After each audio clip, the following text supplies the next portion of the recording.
if they study abroad. Annual allowance from 105,600 rupees to 150,000 rupees if they study locally.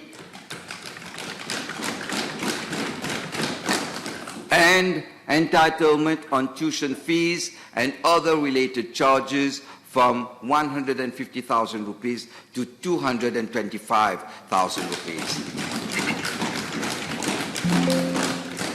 Beneficiaries of the scholarship to children from vulnerable families studying locally will benefit from an increase in the annual living allowance to 100,000 rupees.